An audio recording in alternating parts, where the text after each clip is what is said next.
Eu ia começar por aquilo que me parece um fator comum e que já referimos agora nesta última intervenção, que é a ligação à Espanha.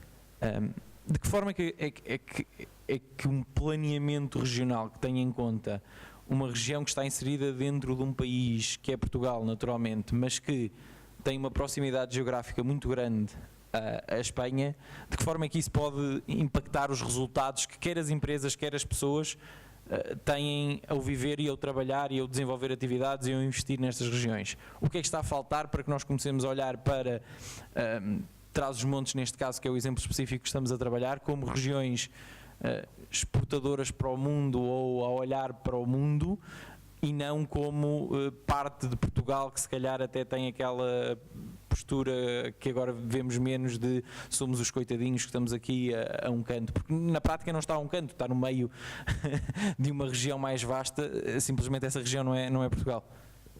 E eu não sei se percebi bem a pergunta, mas é como equacionar a Espanha? Exatamente. Pois que é difícil, não? Porque, bem, é muito difícil ultrapassar uns séculos de história que nem sempre foram muito agradáveis. É muito difícil ultrapassar determinados pesos económicos que a Espanha tem. A Espanha é uma grande economia, não é? E há certos setores onde provavelmente não convém ir com eles, porque pode-se perder visibilidade. Eu creio que hoje em dia, eu não sou empresário, sou académico, mas que nós não dizemos muito Espanha, ou Grécia, ou China. Falamos nos nossos concorrentes, nos nossos clientes. Provavelmente dizemos que vamos a uma feira em Florença, não dizemos que vamos à Itália. Provavelmente se dissermos, por exemplo, nós lá na FAUP, damos-nos muito bem com Barcelona, não dizemos Espanha. E, portanto, a geografia dos nacionalismos, que é uma geografia que vem sobretudo do século XIX, acabou por se dissolver no global, e hoje nós empareceramos-nos melhor com outras afinidades.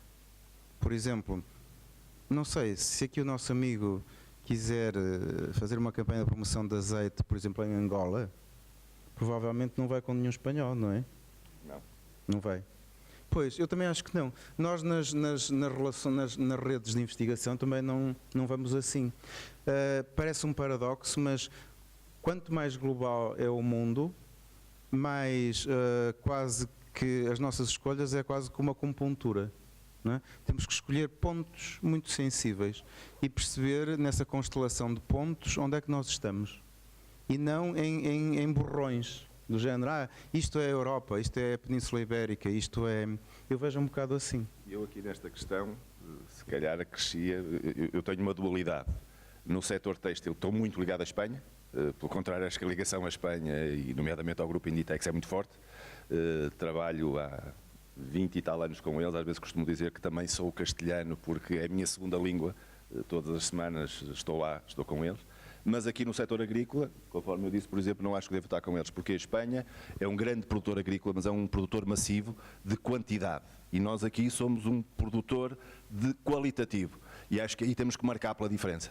Portanto, se há áreas que acho que temos que estar, e eu nesse aspecto não é uma questão de nacionalismo, porque conforme digo, na minha área têxtil estou muito ligado aos espanhóis e estou a frutificar, digamos, essa ligação sem nenhum tipo de problema, mas aqui na área agrícola não faço nenhum tipo de ligação, nem acho que faça sentido, por isso mesmo, porque apostamos aqui num produto, e esta região tem produtos que são produtos excelentes, contrariamente aos produtos espanhóis que estão muito mais massificados. Ou seja, a Espanha na área do azeite é a grande impulsionadora, é a grande produtora mundial dos superintensivos, de um azeite que eu costumo dizer não considero azeite, mas que é denominado azeite. Portanto, eu acho que aqui na nossa região, digamos assim, se calhar, acho que temos que defender a nossa especificidade e tentar promovê-la de uma forma diferente. Não sei se vejo Espanha como um parceiro interessante nessa área.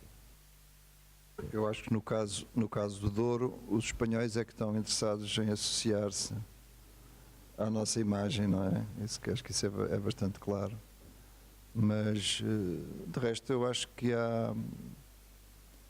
há interesse e há experiência e há projeto feito de cooperação com Espanha aqui em Trás-os-Montes e, de uma forma geral, existem comunidades de cooperação instaladas e penso que em vários domínios, não propriamente na agricultura, mas noutros domínios, das infraestruturas, de outras áreas de cooperação, em que, sem dúvida, temos olhado para a Espanha, para não falar na própria cooperação científica, onde nós temos uma experiência de trabalho, não, diria como o Álvaro Domingos, não é com a Espanha, mas é com sítios específicos, com Salamanca, com Vigo, com Santiago de Compostela, em que temos uma experiência e que esperamos que possa ser mais aprofundada. Obrigado. Eu acho que nós só temos a ganhar se nos ligarmos à Espanha e tal como disse ali o Joaquim Moreira, há setores que são fundamentais, o têxtil é um deles. Mas eu posso acrescentar outros, na minha ótica, o turismo, por exemplo. Nós, para irmos para o centro da Europa, temos que passar em Espanha e, portanto, nós temos interesse em vencer estas barreiras. E eu vou mais longe e digo que há aqui, eu costumo dar este exemplo, se nós nos localizarmos em Mogadouro, visto de Lisboa, Mogadouro é uma zona periférica. Mas se olharmos ao que está à volta de Mogadouro num raio de 150 km ou 100 km, estão milhões de pessoas. E, portanto, nós temos que estar em contacto com eles. E por isso eu digo, está Valladolid, está Salamanca, Zamora, Lyon, toda uma série de população que está ali, que tem trocas comerciais, muitas delas com a América do Sul, com as antigas colónias. Quais são os portos, o Porto de Mar que os serve? O Porto de Mar que os serve neste momento é Corunha, é Vigo e será Barcelona. Não sei se será Leixões, eu penso que não é. Eles têm-nos feito sentir que gostariam de vir a Leixões. Portanto, para mim, acho que, por exemplo, o túnel do Marão é importante também para os espanhóis e para o próprio Porto de Leixões. Chegar, captar estas sinergias todas, estas trocas comerciais. Portanto, eu acho que nós temos muito a lucrar, ganharmos e ligarmos a Espanha.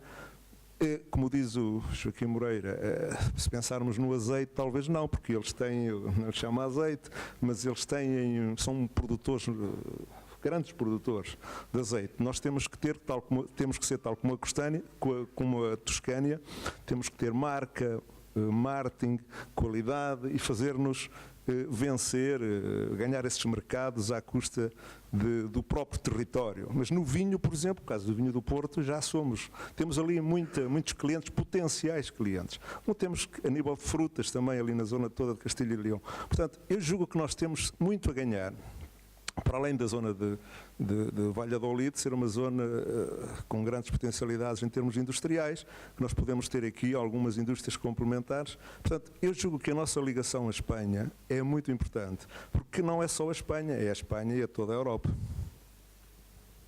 Certíssimo. Vou aqui lançar uma questão que espero não seja sensível mais.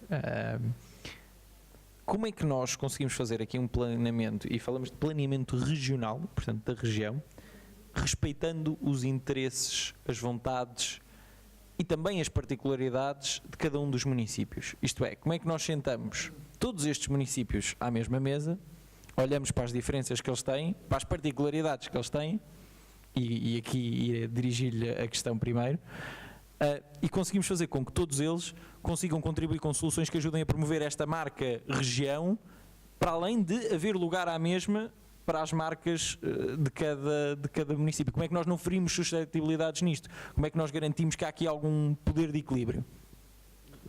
Bom, eu tenho, para mim, uma solução, uma pretensa solução, que é ter uma região de Trás-os-Montes ao Douro. E aí nós conseguimos, através de digamos, de um poder instituído no país, na região, conseguir ter um planeamento estratégico regional, que não tem que ser de acordo com todos, agora tem que ser em prol da região, que isso é que é fundamental. E nós temos vários exemplos até em Portugal, o caso da Madeira. Eu não posso esquecer que a Madeira, antes de 25 de Abril, era só a região mais atrasada do país e hoje é das regiões que, em termos per capita, mais desenvolvidas. Portanto, alguma coisa aconteceu e não teve que ser e podemos questionar o que é que aconteceu e como aconteceu, mas a realidade é esta. Não teve que ter a aceitação de todos os municípios da Madeira. Não teve que ser, teve que ter uma visão estratégica. Como é que foi conseguida podemos discutir, o que é certo é que foi conseguida. Nós aqui também, essa poderá ser uma das formas. Através das CIMs, pois neste momento andamos a tentar fazer qualquer coisa, porque as CIMs não têm poder político para conseguir reivindicar. Não temos o caso, só vou dizer só mais este pormenor, o caso do próximo quadro comunitário, que não tem programas específicos virados para o interior do país, para estas zonas que nós estamos aqui a discutir, que têm pouca população, ou de baixa densidade populacional, como agora se chama. Eu, antes de passar aqui o microfone, queria só reenquadrar a minha pergunta para a tornar ainda mais específica, que é, como é que nós, enquanto região, vamos imaginar que agora temos aqui a região de Trás-os-Montes e Alto Douro, como é que nós vamos captar investimento para esta região, garantindo que estamos alinhados nessa captura de investimento e que depois não há aqui, vamos pôr isto de forma aqui clara, estas quisílias municipais, quando chega ao ponto onde o investimento tem que ir para um sítio em específico, ou seja, captar investimento enquanto região ou captar desenvolvimento enquanto região é uma nobre missão, mas há uma dada altura onde esse investimento é muitas vezes focado aqui ou ali, e como é que eu continuo a ter o meu vizinho a querer comigo lutar por este investimento regional quando ele acabou de perder X postos de trabalho para mim ou para um outro vizinho qualquer? Eu acho que essa questão não se põe se houver uma região, porque aí a região passa, o governo regional passa a dominar, e é evidente que vai ter que ter diálogo com os municípios, mas os municípios não ficam em primeiro plano nessas decisões. E, portanto, eu acho que tem que ser feito desta forma, ou pelo menos esta poderá ser uma das formas para se conseguir. Eu dou-lhe o exemplo de Vila Flor, que ainda no fim de semana passado tivemos numa homenagem feita pela imprensa aos autarcas, e eu próprio, no tempo que tive, realcei que para a região 3 grandes projetos, ou 4 grandes projetos, e vou repeti-los aqui. Um deles era o aeroporto em Bragança, o outro era a ligação do IP2 à Sanabria, uma estação vai haver uma estação de TGV em Espanha, o outro era a ligação do C5 a Espanha, e a outra seria uma estrada que liga, só estou a falar em rodovias, e pontos de entrada e de saída da região, seria Bragança, Miranda, Vimioso, Bragança e Vinhais. E, portanto, eu não estou a falar de nenhum projeto de terra quente aqui da nossa região. Eu acho que nós conseguimos hoje entendermos-nos, desde que o poder central nos ouça como bons interlocutores. Eu penso que Bragança também tem ideias sobre a terra quente, sobre esta região do Douro, que acho que é muito importante que nós funcionemos assim, entrelaçados e com ideias que abranjam o território todo para que haja mais coesão. Acho que isso não é problema. Ótimo. Virava aqui mais ou menos com a mesma questão, mas enquadrado um bocadinho nas áreas que trabalham e na forma como olham para as regiões com uma forma como trabalham. No nosso caso não se aplica muito. Eu vivo esta problemática das reuniões porque estou também associado a uma associação ligada ao azeite e que sente às vezes essa questão das chamadas quesílias entre os diferentes municípios. É uma realidade, temos que reconhecer, que acho que está a melhorar dia para dia e obrigatoriamente vai ter que melhorar e vai ter que haver um consenso. Acredito que se houver uma entidade supra-regiões que realmente congrega aqui os interesses de Trás-os-Montes e Alto Douro, eu sou um apologista acérrimo desse território, por assim dizer, consiga colmatar estas problemáticas, que é o que eu digo, que acho que já estão a ser melhores, mas que ainda existem.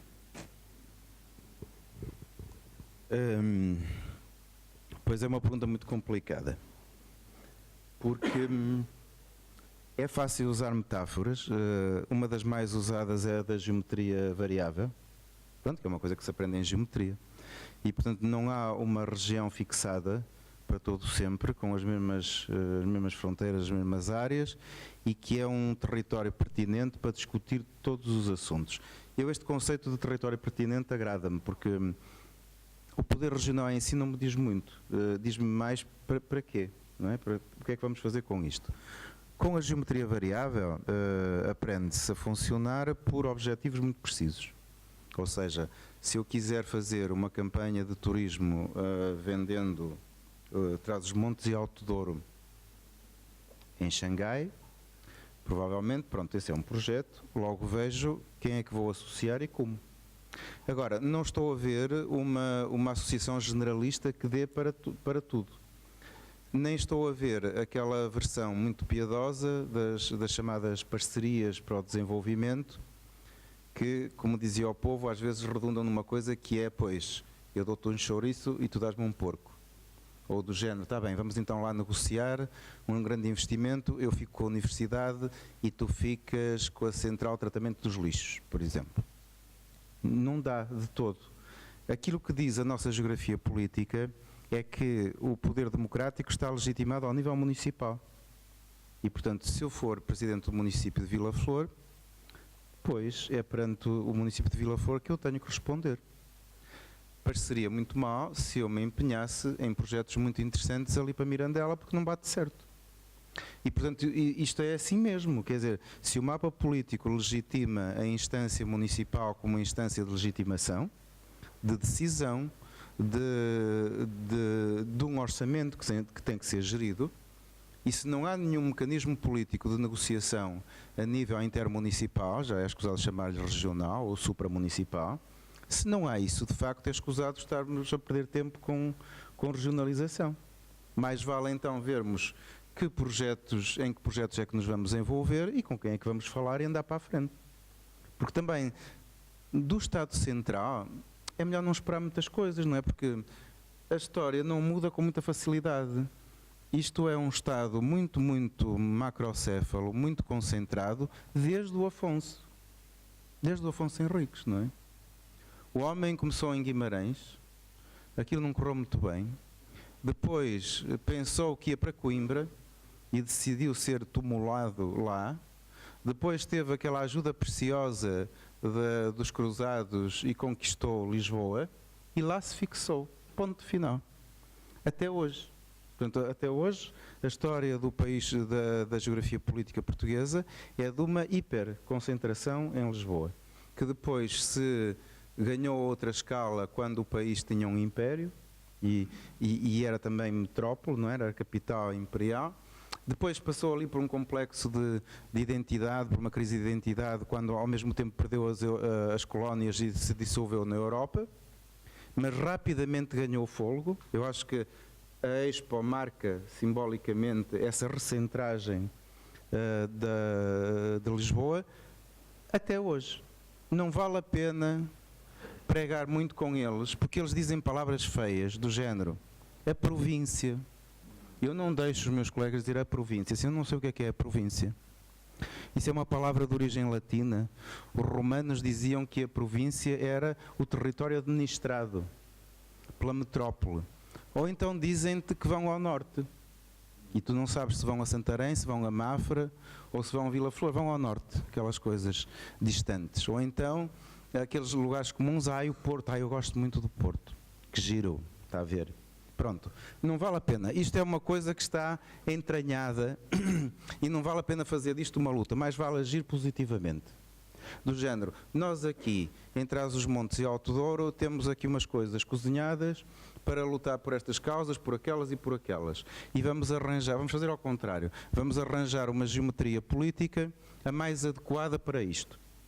Tenho a certeza que uma geometria política para decidir uma questão de água ou uma questão de gestão de florestas não é a mesma para gerir uma questão de promoção turística ou outra coisa qualquer. E, portanto, eu acredito nesta.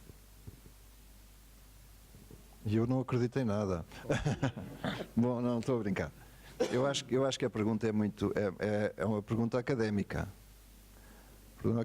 Porque, na verdade, não tenho uma resposta nem académica, nem política, nem outra qualquer, mas penso que, na verdade, nós temos um país que assenta fundamentalmente em dois níveis de poder, o poder central e o poder municipal. Essa é a experiência dominante.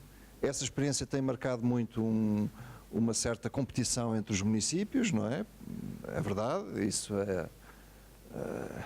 faz parte da história, do contexto, da experiência, tudo isso. O futuro dependerá de outros modelos e eu penso que será sempre possível encontrar modelos em que haja um nível superior de concertação de concertação regional que permita chegar a outro tipo de propostas de interesse transversal, de interesse coletivo. É uma resposta também académica para uma pergunta académica, porque as experiências e a vida é que ditarão o que é que acontecerá, não é? Eu ia agora tentar perceber se alguém quer fazer alguma questão. É parte do pressuposto conseguirmos todos falar, inclusive quem até aqui tem estado a ouvir. Alguém quer fazer alguma questão? Certeza. E só o faço porque olhei ali para o interior e está por baixo. De óculos. Repensar estratégias para o interior. E a pergunta é esta: então quais são as estratégias? As minhas perguntas são difíceis, mas esta acho que acabou de se tornar ainda mais difícil. Há muitas, não é? Eu não acredito na visão balística das estratégias. Há bocado falei no Estado Soviético que tinha planos quinquenais e alguns até eram mais quinquenais porque as estratégias eram balísticas. Era tanta a certeza sobre o futuro e tanta a capacidade de dominar o futuro, porque era uma ditadura centralizada, que dizia-se assim: a Ucrânia daqui a 20 anos vai ser não sei o quê, e pumba. Pronto, deu no que deu. E deu muito mal.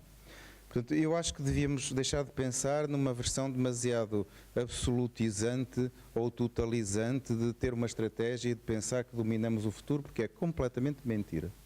Não? Um urbanista muito conhecido e falecido muito jovem, infelizmente, o François Acher, para quem conhece é o autor da Metapolis, como subtítulo de um livro dizia: face a este mundo que não entendemos, porque é muito turbulento, anda muito rápido, não é? Está-nos constantemente a surpreender, façamos de conta que o dominamos. E muitas vezes nós fazemos o discurso de faz de conta. Achamos que por uma questão de autoestima, por uma questão de que dominamos as nossas matérias, não sei o que mais, nós somos capazes de desenhar estratégias e fazer, não é, preparar tudo como se fosse balística ou como se fosse ciência militar. Aliás, estratégia, como sabe, é uma palavra que vem das coisas militares. Portanto, o inimigo está ali, nós temos que ocupar aquilo, primeiro vai a infantaria, etc. Primeira coisa, eu acho que temos que ter noção da fragilidade do que é essa palavra nos tempos de hoje. Não é? Nós hoje tenho a impressão que temos que andar mais treinados para navegar à vista, dada as incertezas do futuro. Não é? Nós nunca, provavelmente, eu sei que se diz sempre isto, mas eu acho que é verdade, nunca provavelmente como antes as coisas andam tão aceleradas, tão imprevistas, nós temos a sensação que não as dominamos, que às vezes não é a decisão do nosso Presidente da Câmara que nos afeta, é um discurso de um senhor que fez outro dia esteve em Washington, ou que esteve em Londres, ou que esteve... vamos nós outra vez dar o exemplo da China, ou que esteve na China, porque o mundo mudou. Então, de repente, vale aquela teoria do caos que diz que o bater das asas da borboleta, há algures no Oriente, que pode provocar um tufão, há algures no Arizona. É verdade. E, portanto, para mim, antes da estratégia, eu acho que é o conhecimento do mundo e o conhecimento de nós próprios. Isso que é fundamental. Evitar a palavra estratégia e dizer assim, o que é que nós temos que fazer para nos conhecermos? Porque nós estamos demasiado habituados, nos últimos anos, a repetir coisas, sermos papagaios. Ouvimos a última decisão da última diretiva de Bruxelas, vamos fazer isto, porque é sustentável, aquelas palavras. Ou então, sim. Ou então porque está na moda falar de resiliência, então vamos... Não pode ser. Não é?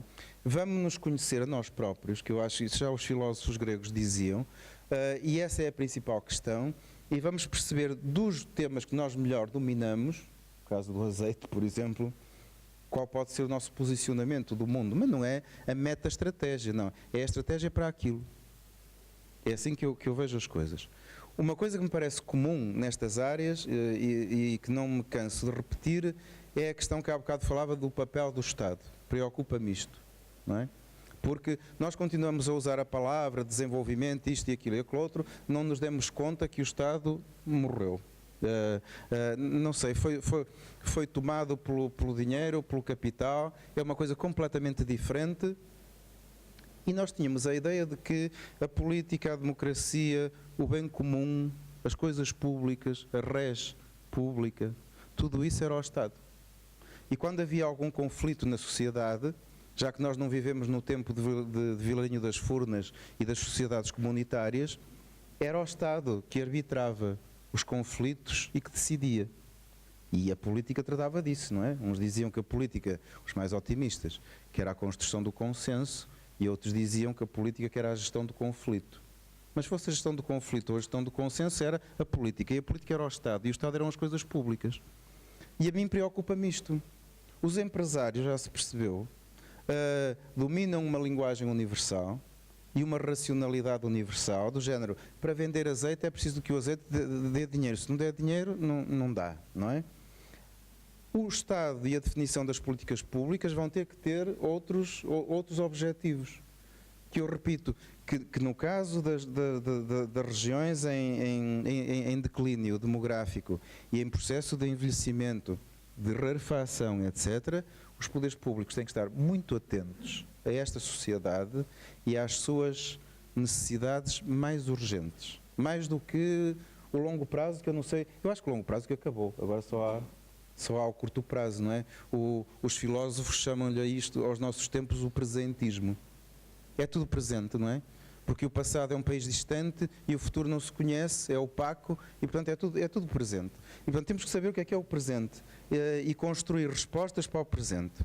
E se o Estado está muito atacado, e está, porque não tem dinheiro, porque está numa certa deriva de ideias, nós temos que perceber muito bem quais são aquelas coisas urgentes que nós temos que resolver para, repito, estas coisas se processarem com um mínimo de dignidade, com um mínimo de justiça, com um mínimo de equidade. Falo da escola, falo da assistência social, falo da saúde, falo daquelas coisas básicas. Porque as básicas infraestruturais já temos. Já temos rede elétrica, às vezes falha, mas não faz mal. Já temos o wireless, já temos água canalizada, já temos saneamento. O hardware, digamos, do território está mais ou menos garantido. Mais estrada, menos estrada, uns já dizem que temos estradas a mais, tudo bem. E agora temos o software para resolver, onde nem sempre os projetos da economia privada funcionam. Nem sempre cuidar de pessoas idosas doentes dá dinheiro, a não ser que sejam pessoas idosas doentes que tenham muito dinheiro, não é? E que paguem a essas super clínicas que cobram tanto como o Sheraton.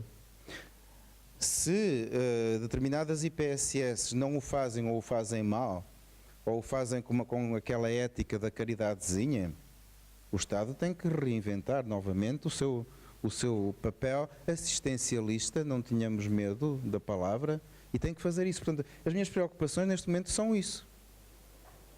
Por um lado, as políticas viradas para o envelhecimento, por outro lado, as políticas viradas para a renovação da escola.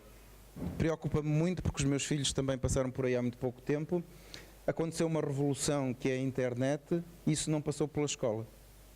E os miúdos vão com muita facilidade ao Google porque é melhor que Deus, porque responde sempre, mas depois não sabem minimamente controlar a qualidade da informação que circula naquele balde impressionante de informação.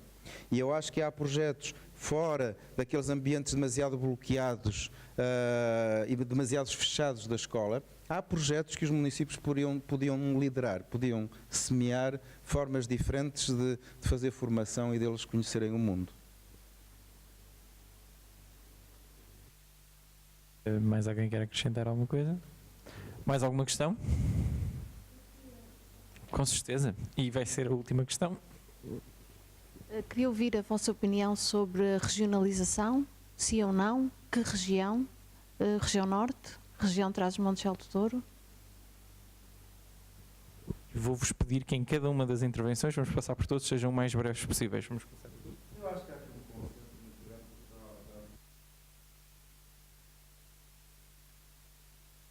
Eu também ia, né? Acabámos por criar um consenso nesta discussão. Não quero acrescentar. Bom, eu sou um defensor da região de Trás-os-Montes e Alto Douro. eu acho que nós temos todas as características, todas as condições para podermos ser uma região com futuro. Regressando um bocadinho à pergunta, se me permite, das estratégias para o interior, eu acho que, tal como disse o professor, isto tem que ser feito um pouco por patamares. Primeiro, não deixarmos que o Estado saia daqui, acho eu. E depois tentar encontrar um caminho sustentado, um caminho para o desenvolvimento, através dos produtos endógenos. Eu acho que isto é o nosso caminho. Nós temos que ganhar corpo, não podemos ficar vazios, mais vazios, porque senão ficamos mais frágeis.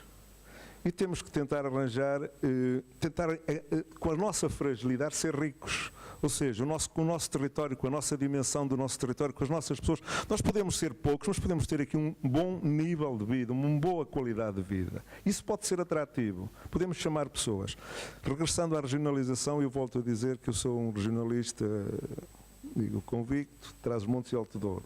Se vier a região do Norte, pois não sei, temos que pensar muito porque o Porto também é centralista e pode ser que não seja a capital no Porto, pode ser que não seja o centro de decisões no Porto, pode ser que o próprio Porto já tenha outra forma de pensar para com a região e acho que nós temos que ser críticos, mas não podemos nunca dizer não. Acho que isso é que é importante. Conforme estamos, não sei qual é a solução. Mais alguma coisa a acrescentar? Acho que damos por encerrado este segundo workshop. Agradecer a todos vocês por terem abrilhantado isto e verdadeiramente terem dado o conteúdo que torna isto interessante. Vai ser enviado a toda a gente um resumo da sessão de hoje que iremos elaborar e contamos com vocês no próximo workshop, que é já dia 14 de janeiro. Muito obrigado.